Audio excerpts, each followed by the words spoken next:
ગુજરાત રાજ્યમાં માવઠાનું સંકટ યથાવત જોવા મળી રહ્યું છે। રાજ્યમાં હજુ 48 કલાક ભારે વરસાદની શક્યતા છે। અરબી સમુદ્ર પરનું ડીપ ડિપ્રેશન નબળું પડ્યું છે।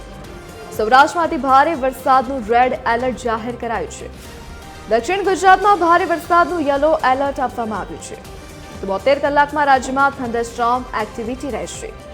અમદાવાદમાં છૂટાછવાયા વરસાદની આગાહી કરવામાં આવી છે।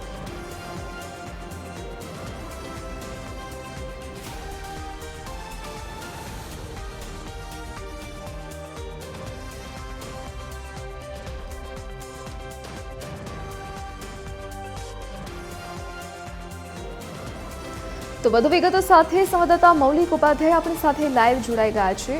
જે મૌલિક, હજુ પણ માવઠાનું સંકટ ગુજરાત પર જોવા મળશે, શું આગાહી હવામાન વિભાગ દ્વારા કરાઈ છે?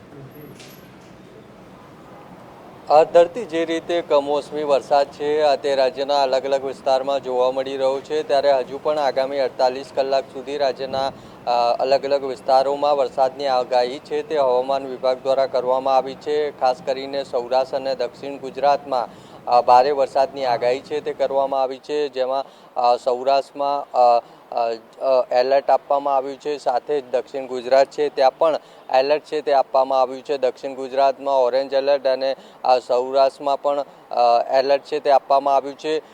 જે અરબી સમુદ્ર છે તેમાં ડિપ્રેશન છે તે એક્ટિવ છે અને તેના જ કારણે રાજ્યના અલગ અલગ વિસ્તારમાં વરસાદ છે તે વરસી રહ્યો છે। 72 કલાક સુધી આ થંડરસ્ટોર્મ છે તે યથાવત રહેશે અને તેના જ કારણે તે પછી દક્ષિણ ગુજરાત હોય, સૌરાષ્ટ્ર હોય કે અમદાવાદ, ગાંધીનગર હોય, આ તમામ વિસ્તારમાં વરસાદ છે તે જોવા મળશે। જો કે અમદાવાદ અને ગાંધીનગરના જે વિસ્તાર છે ત્યાં મધ્યમથી હળવો વરસાદ છે તે આ સિસ્ટમના કારણે જોવા મળી શકે છે।